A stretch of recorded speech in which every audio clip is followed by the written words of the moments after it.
Good morning, and thank you guys for coming. First of all, I want to acknowledge several people that that's with us. First of all, the CEO of MARTA, Mr. Parker, is here. Chief Dunham from MARTA, both Chief Booker from Decatur, City of Decatur, Major Yarborough for DeKalb County, GBI partners here, and several of the officers from MARTA. Let me just start by saying this is a prime example of what great police work is all about. We started working this case as any homicide with compassion and concern. And let me just take a quick, brief moment and talk about the fact that every time we work a homicide, we do that with concern and passion. And no one does this better than Investigator Quinn. Investigator Quinn is here also. He did a great job on the lead of this investigation, showed such tremendous passion as it relates to the homeless issues in our city. When we began investigating this, the first murder, it was concerning to us right away. But then after the second murder came up with the second homeless person, we knew that we had a serious problem in our city. And it was because of our Crime Stoppers tip and information that we released through the media that we were able to get that information out to all of our partners around the city. And because of great police work, we had tremendous work from MARTA, was able to arrest an individual for fare evasion, and everything went from there. I want to acknowledge those officers for doing the work that we do as police officers every single day. Did an excellent job. They could have just made the arrest and put the weapon in evidence, and it stayed there until that case was adjudicated. But they did the right thing because of the information that was made available. So I just really want to acknowledge these officers for the work that they did concerning this case. And now I just really want to bring up Captain Garucci to give some details, specific details around this case. And so at this point, Captain Garucci. Good morning, everyone. I'd like to start off with saying that this was a very extremely complex, multi-jurisdictional investigation that included DeKalb County Police, Decatur Police, Atlanta Police, MARTA Police Department. The GBI was instrumental in forwarding this investigation, as well as the medical examiner. Atlanta Police got involved in this case initially on November 23rd when we responded to a person down call at the intersection of Ralph McGill and Cortlandt Avenue. We responded at approximately midday where we located a victim who was down on the sidewalk. The medical examiner was called to the scene, conducted their preliminary investigation, and transported the victim, which was Mr. Jenkins, to the medical examiner's office where they conducted an autopsy. The results of their autopsy revealed that the victim had been shot multiple times and killed at that location, which was very concerning to us, so we immediately began our investigation. On the next case, being November 26th at Northside, we located another victim. We responded to a call of a person down. Once we arrived, we did find another male which appeared to be homeless, which was Mr. Mims, and he as well had been shot multiple times and killed on scene. There were very alarming similarities between the two cases.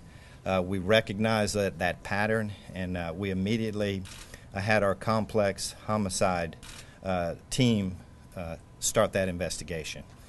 As the investigation progressed, again, we found alarming components of these investigations which were similar, which led us to believe that they were just too similar to ignore. We got the GBI immediately involved, who helped us with the forensic analysis of evidence, which confirmed our suspicions. They were instrumental in helping us move this case forward as we did. Once we determined that the similarities were too much to ignore, we reached out to the public. We asked the media to get the story out to our homeless population and to other citizens of the city, which really helped us further the investigation as well. Detective Quinn was the lead investigator on this case. He did a phenomenal job. It was nonstop. We worked through through Thanksgiving, as well as did the GBI to help us with evidence analysis.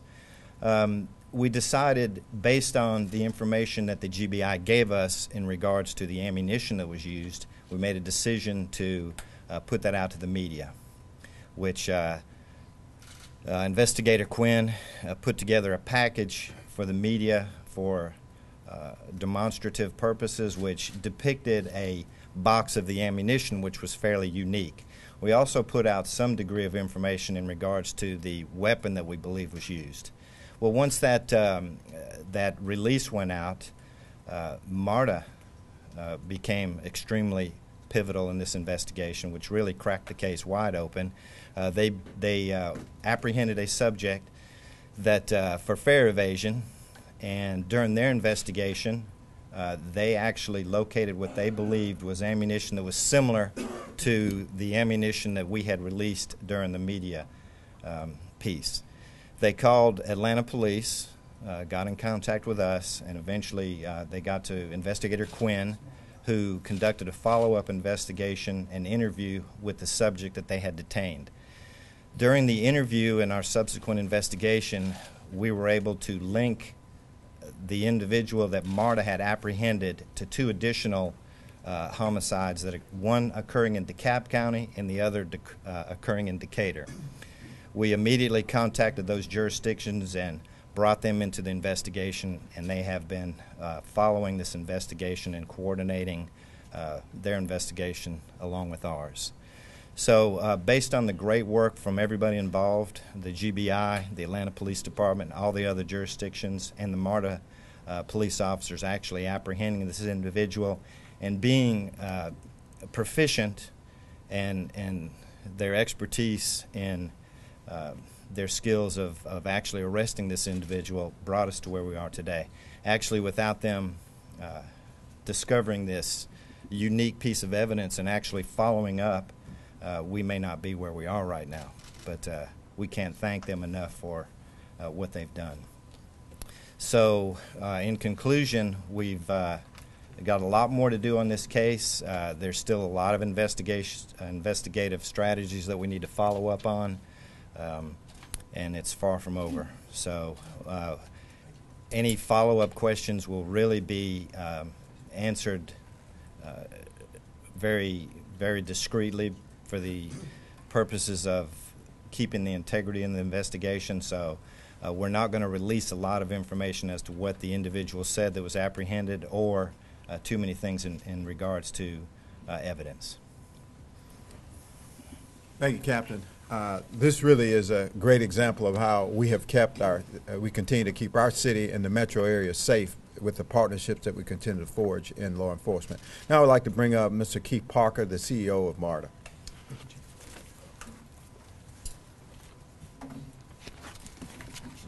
Good morning. First, our hearts and prayers go out, and thoughts and prayers go out to the families of the victims of this unfortunate series of incidents, and we certainly want to offer them our condolences during this holiday period. But I do want to speak on behalf of the MARTA Board of Directors and all of our employees in saying that we could not be prouder than we could be right now of the extraordinary work of Chief Wanda Dunham and police officers who made these arrests on December 11th. These are days for us that really put into fruition the efforts that have been going on for about a year. In November of 2013, MARTA initiated the Riot with Respect campaign, where we are going after all uncivil nuisance and what we call knucklehead behavior of people not paying their fares, people panhandling, and that sort of thing. And the diligence of these officers to enforce that work means we've removed a potentially very dangerous person from the streets of Atlanta and this region today. So we're very proud of that work. We look forward to the continued great partnerships with all of our law enforcement partners in this region and around the country. And we look forward to moving forward in pushing the Riot with Respect effort to let all of our customers know that they're safe when they're riding MARTA, and all of our customers know that if they get on MARTA, they can expect a reliable, comfortable, and enjoyable experience. So with that, I'd like to bring up our police chief, Wanda Dunham, to give a few more details. Thank you, sir. Good morning. My name is Wanda Dunham, and I'm the chief of the MARTA Police Department. MARTA is the ninth largest transit system in the country and holds the distinction of being a Tier 1 transit agency. The MARTA Police Department is the 8th largest department in the state of Georgia, and our officers are tasked daily with providing a safe and secure environment for our customers, our employees, and the citizens of the jurisdictions that we serve. At this time, I'm going to provide a brief overview of the arrest of Amon Lavelle Presley. On Thursday, December 11th, at about 11:45, two MARTA plainclothes officers observed a male unlawfully entering the fare gates at the Georgia State Station. The individual followed behind a paying customer without paying his required fare. Officers Lachey Smith and James Williams Jr. stopped Presley and asked for his Breeze card. The officers noticed that Mr. Presley was visibly nervous. After confirming that he did not pay his fare, the officers told him he was being placed under arrest. Following a brief struggle, the suspect was arrested and taken to our 5 Points precinct for processing. A search incident to the arrest revealed that Presley had a fully loaded silver in color Taurus .45 long coat revolver and additional ammunition in his possession. MARTA's weapons expert, Sergeant Oliver Delgado, observed the weapon and recalled that Atlanta police detective David Quinn had recently alerted the news media about a similar weapon being sought in connection with two homicides that occurred in the city of Atlanta. MARTA police contacted APD to advise on a possible match of the weapon and they had been looking for. Detective Quinn quickly came over to the 5 Points precinct and asked us if we would escort the suspect to the homicide for interview, which we did. During the booking process, a criminal history check revealed that Presley is a convicted felon and had an outstanding warrant for his arrest in Los Angeles for dangerous drugs and possession of controlled substance, with no extradition outside of the state of California. MARTA police charged Amon Presley with obtaining entry into a station or fare evasion, obstruction of a law enforcement officer, and felony possession of a firearm. In closing, incidents such as this provide the value of our Ride with Respect campaign and the importance of having plainclothes officers actively patrolling our stations and on the system. Thanks to the diligence of our officers and the spirit of collaboration with our law enforcement partners, we were instrumental in taking, we think, a violent and dangerous individual off the streets of Atlanta and the surrounding area. I'll be happy to answer questions at the end. Thank you. Thank you, Chief. If we can now, Chief Booker from Decatur. Thank you. First off, I want to let everyone know that myself, as well as the entire police department with the city of Decatur, is deeply saddened by the tragic events that have unveiled themselves before us with regards to Ms. Pierce. Ever since this incident was reported to us, it's become our top priority throughout the police department.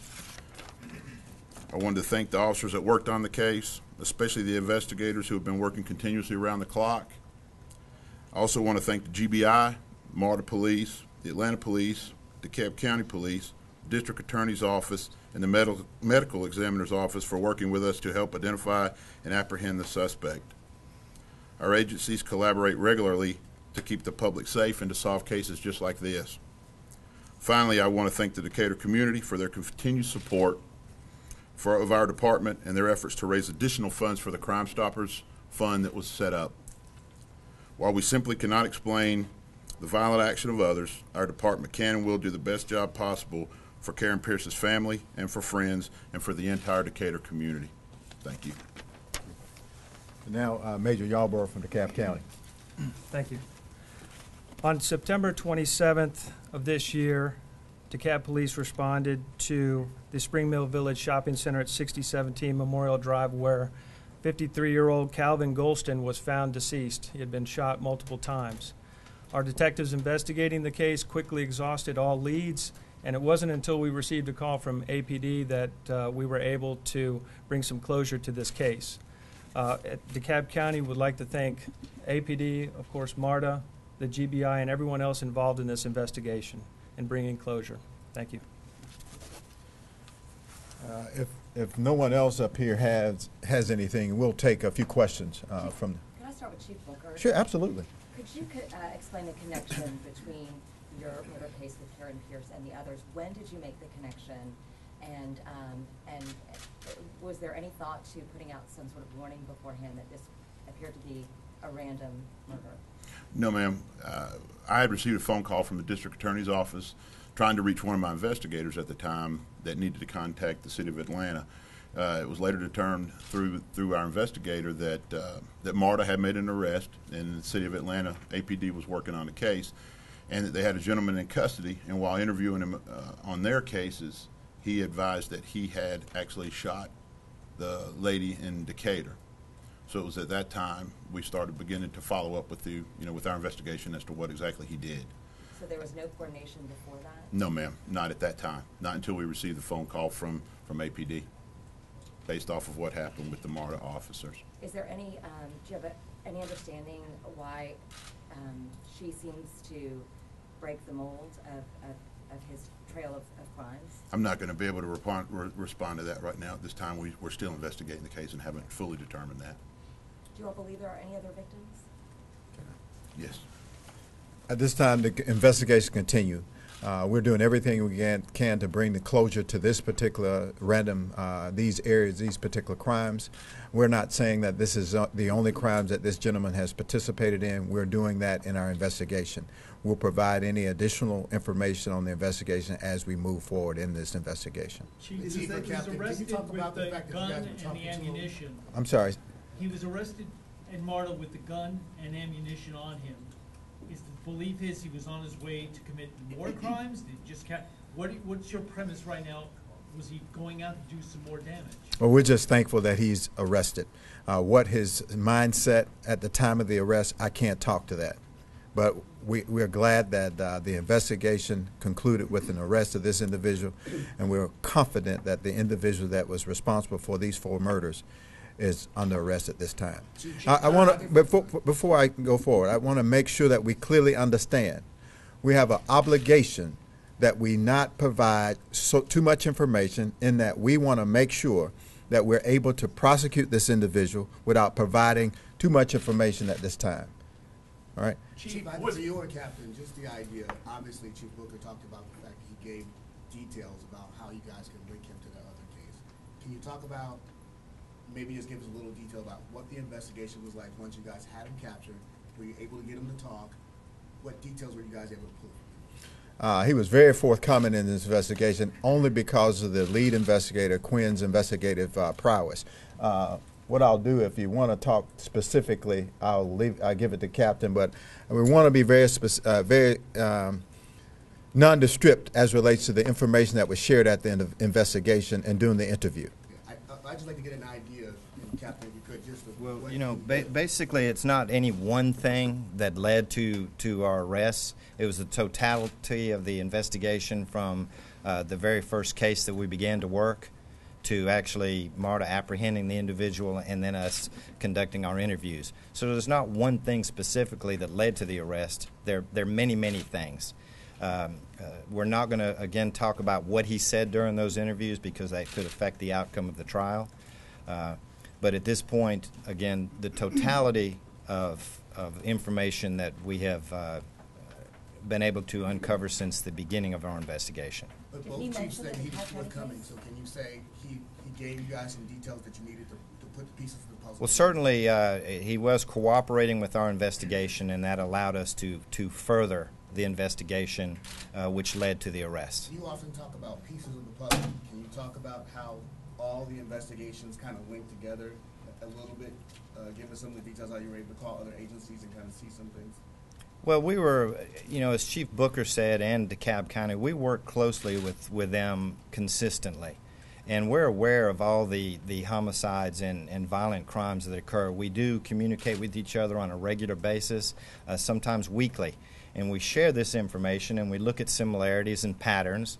And that actually started the ball rolling once we saw that these cases initially when we got involved had tremendous similarities. We started to reach out to other jurisdictions and nationally to see if these similarities or these MO would match any other crime.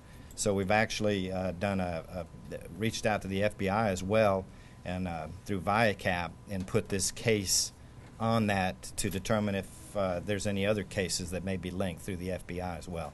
But we constantly work with each other in information sharing. Was the You know where he same got the weapon gun? used Do you in know where he each got the crime?